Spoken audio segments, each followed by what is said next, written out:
پل پل مرتا تھا، جلتا تھا، آگ لگی تھی میرے اندر، تو کیا کرتا میں؟ اتنا حوصلہ نہیں تھا کہ میں اپنی محبت سے دستبردار ہو کر اسے کسی اور کی جولی میں ڈال دیتا۔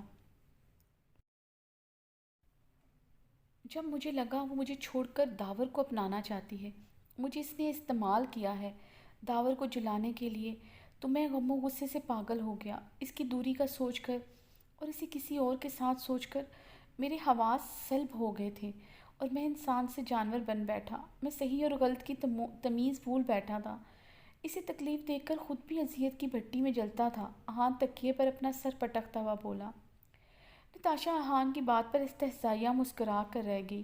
آہان، تم جانتے ہو، تمہارے پاپا کے میری زندگی میں آنے سے پہلے میں اپنی یونیورسٹی میں ایک لڑکے کو بہت پسند کرتی تھی، بلکہ وہ بھی مجھ سے بہت محبت کرتا تھا۔ ہم نے قسمیں وعدے کیے تھے ایک دوسرے سے، مگر حالات کی وجہ سے ہم جدا ہو گئے اور مجھے اپنی ہی محبت نے بے وفا کا الزام دے دیا۔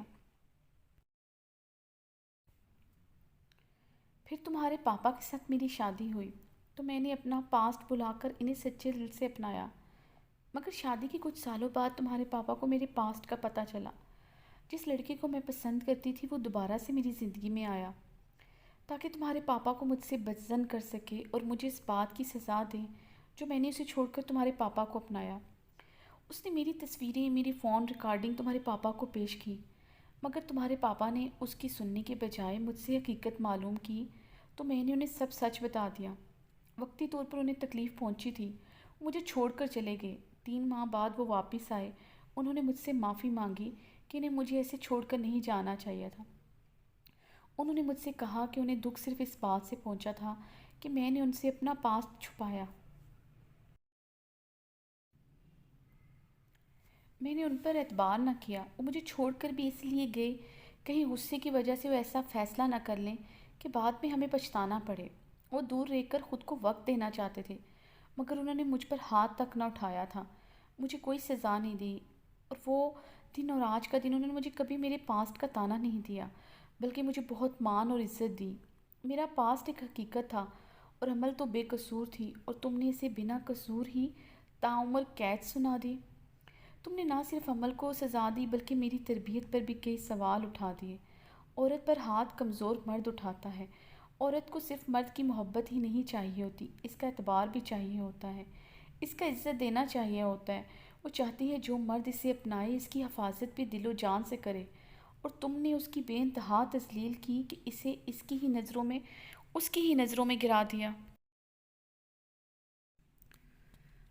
اب بھی وقت ہے، ہوش کی دنیا میں آؤ، عمل کو ڈھونڈو، اس سے معافی مانگو، شاید اس کی معافی سے تمہارے دل کو سکون آ جائے۔ نتاشا اسے حقیقت سے روشناس کراتے ہوئے کمرے سے چلی گئی۔ نتاشا کمرے میں آ کر بے چینی سے ٹہل رہی تھیں۔ انہیں ایک پل چین نہیں آ رہا تھا۔ آج وہ آہان سے وہ کہہ چکی تھیں جو وہ کہنا نہیں چاہتی تھیں۔ وہ جانتی تھیں آج وہ اس کے زخموں کو ادھیڑ چکی ہیں۔ آہان بہت اذیت محسوس کر رہا ہوگا، مگر آہان کو حقیقت کی دنیا میں لانا ضروری تھا، ورنہ وہ آہان کو ہمیشہ کے لیے کھو دیتی۔ 2 سال سے آہان کوما میں تھا، اور جب وہ ہوش میں آیا تو کسی کو بھی پہچاننے سے انکاری تھا۔ اس کی زبان پر صرف عمل کا نام تھا۔ آہان بالکل خاموش ہو گیا تھا، مگر آہستہ آہستہ وہ خود سے باتیں کرنا شروع ہو گیا۔ وہ خیالوں میں عمل کے ساتھ اپنی ایک دنیا بنا چکا ہے۔ ڈاکٹرز کے مطابق آہان وہی محسوس کرتا ہے جو وہ محسوس کرنا چاہتا ہے۔ آہان ایک مینٹل ڈس آرڈر سے گزر رہا ہے۔ اگر وہ ایسے ہی رہا تو دوبارہ کومے میں جا سکتا ہے، اس لیے نہ چاہتے بھی وہ سب کہے گی تاکہ وہ حقیقت کی دنیا میں واپس آ جائے۔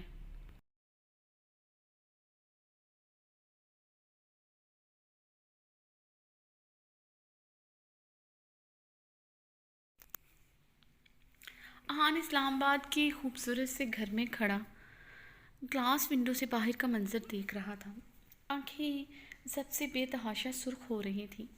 شدید سردی کے باوجود پورا جسم پسینے میں تر تھا۔ مجھے مار دو آہان، مجھے موت دے دو، نجات دے دو مجھے اس اذیت بھری زندگی سے۔ عمل آہان کی ٹانگوں کے ساتھ لپٹی بے تحاشا رو رہی تھی۔ یہ منظر یاد کرتے آہان نے اپنے دانت شدت سے اپنے ہونٹوں میں پیوست کیے تھے۔ جس دن آپ کو سچائی کا پتہ چلے گا تو بہت پچھتائیں گے، مگر تب عمل نہیں ہوگی آپ کے پاس۔ وہ وہ سسکی تھی، احان نے اپنے کانوں پر ہاتھ رکھے تھے۔ وہ سسکیاں اسے رات رات بھر سونے نہیں دیتی تھیں۔ پچھتاوے کی آگ میں وہ دن رات جل رہا تھا۔ پچھتاووں کے ناگ دن رات اسے ڈستے رہتے تھے۔ آہان پچھلے 1.5 سال سے عمل کو ڈھونڈ رہا تھا۔ اس نے دنیا کے ہر کونے میں عمل کو تلاش کیا تھا، مگر عمل اسے نہیں ملی تھی۔ آہان نے زوردار مکہ پاس ہی بڑی شیشے کی ٹیبل پر مارا تھا۔